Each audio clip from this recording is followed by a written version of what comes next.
বাংলাদেশ জামাতে ইসলামের উপর আঘাত দেওয়া হয়েছে অত্যন্ত মিথ্যা এবং খোঁড়া অজুহাতে। জামাতে ইসলামের তৎকালীন আমির, নায়েবে আমির এবং সেক্রেটারি জেনারেল শহীদ মৌলানা মতিউর রহমান নিজামী, শহীদ আলী আহসান মোহাম্মদ মুজাহিদ এবং আল্লামা দিলওয়ার হোসেন সাঈদী রাহিমাহুল্লাহ, এই তিনজনকে জুন মাসের 29 তারিখ গ্রেফতার করা হয়। তাদের অপরাধ, তারা নাকি ইসলাম ধর্মের অবমাননা করেছেন। আফসোস, ইসলামের জন্য আজীবন যারা লড়াই করলেন, যাদের অনুসারীরা এখনো লড়াই করে যাচ্ছেন, যাদের অনুসারীরা জেল জুলুম শাহাদত কবুল করেছেন, তাদেরকেই অপবাদ দেওয়া হলো তারা ধর্মের অবমাননা করেছেন। এরপরে তাদের বিরুদ্ধে আরো মিথ্যা অভিযোগ, জঘন্য অভিযোগ আনা হলো 71 সালকে কেন্দ্র করে এবং সাজানো পাতানো মিথ্যা অভিযোগ ট্রাইব্যুনাল করে, মিথ্যা সাক্ষী জোগাড় করে তারা বিচারের নামে চরম প্রহসন করে এদেশের সবচেয়ে সম্মানিত, সবচেয়ে পরিচ্ছন্ন, সবচেয়ে সৎ, সবচেয়ে দক্ষ নেতৃবৃন্দকে ঠান্ডা মাথায় হত্যা করলেন। 5 জনকে ফাঁসি দেওয়া হলো, 5 জন জেলের ভিতরে মর্মান্তিক ভাবে তাদেরকে ধুকে ধুকে মৃত্যুর দিকে ফেলে দেওয়া হলো। আর একজন র্যাবের অশোভন আচরণের শিকার হয়ে হসপিটালে গিয়ে দুনিয়া থেকে বিদায় নিলেন।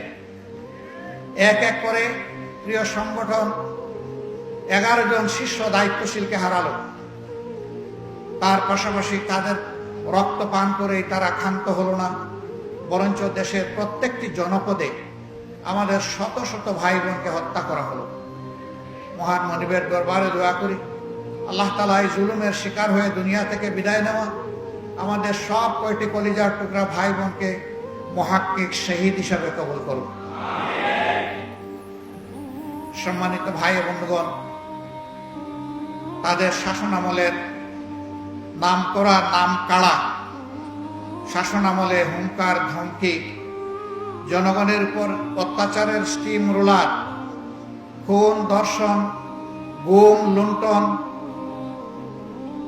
অপরাধ জগৎ তারা গড়ে তুলেছিলেন। তারা রাষ্ট্রযন্ত্রকে বিকল করে অচল করে দিয়েছিলেন, রাষ্ট্রের সবগুলা সাংবিধানিক প্রতিষ্ঠান ধ্বংস করেছিলেন। এক ব্যক্তির ইশারায় রাষ্ট্রকে উঠতে হবে, বসতে হবে সেই পর্যায়ে নিয়ে গিয়েছিলেন। একটা দল ছাড়া সকল দলের অস্তিত্ব ধ্বংস করার জন্য উঠে পড়ে লেগেছিলেন। শুধু জামাতে ইসলামী নয়, তার সাথে অন্যান্য বিরোধী দলকে আঘাত করা হয়েছে, তাদেরও নেতা কর্মীদেরকে খুন করা হয়েছে, তাদেরও নেতা কর্মীদেরকে গুম করা হয়েছে, তাদের সম্পদের উপর আঘাত দেওয়া হয়েছে। তবে ব্যতিক্রম জামাত ইসলামী 3টা দিক থেকে। প্রথম ব্যতিক্রম হচ্ছে জামাত ইসলামের শীর্ষ যে 11 জন নেতা 1, 2 ক্রমিক থেকে 11 পর্যন্ত চলে গেলেন, এই বিপদ অন্য কোনো দলের জন্য আসেনি। দ্বিতীয় ব্যতিক্রম হচ্ছে একমাত্র দল, যেই দলের নেতৃবৃন্দের ঘর বাড়ি ধ্বংস করার জন্য তৎকালীন জুলুমবাজ সরকার তারা বুলডোজার চালিয়েছিল।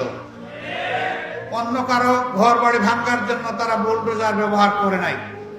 তৃতীয় ব্যতিক্রম হলো ছাত্র জনতার অভূতপূর্ব এই আন্দোলনের সময় দিশাহারা হয়ে এই সরকার জামাত ইসলামীকে নিষিদ্ধ ঘোষণা করে এবং তার সাথে ইসলামী ছাত্র শিবিরকেও নিষিদ্ধ ঘোষণা করে।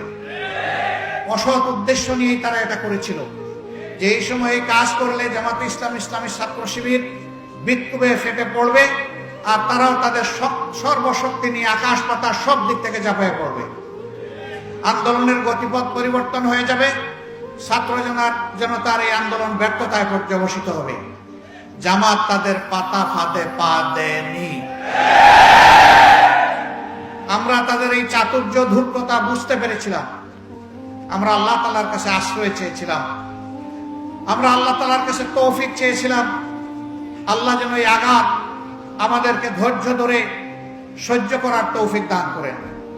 মহান রবের দরবারে শুকরিয়া আদায় করি যে কোথাও এত বড় আঘাত আসার পরে আমরা সামান্য একটা চিৎকারও দেইনি।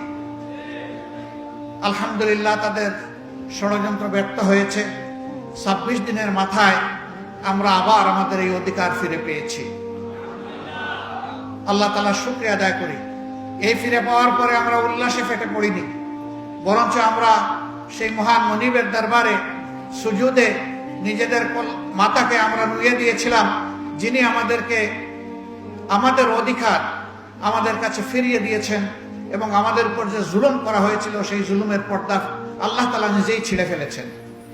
আমার সম্মানিত ভাইয়েরা, এত ত্যাগ, এত রক্ত, এত জীবনের বিনিময়ে বাংলাদেশ যে দ্বিতীয় বা তৃতীয় স্বাধীনতা পেল, এই স্বাধীনতা আজকে বাংলাদেশের 18 কোটি মানুষের কাছে সেই সমস্ত শহীদ ভাই বোনদের আমানত, যারা এই আন্দোলন সফল করতে গিয়ে দুনিয়া থেকে বিদায় নিয়েছেন, সেই সমস্ত ভাইদের আমানত, যারা জালিমের গুলিতে দুই চোখ হারিয়ে তারা এখন অন্ধ হয়ে পড়েছেন, সেই সমস্ত ভাই বোনদের আমানত, যারা লড়াই করতে গিয়ে তাদের হাত এবং পা হারিয়েছেন, তারা পঙ্গুত্ব বরণ করেছেন।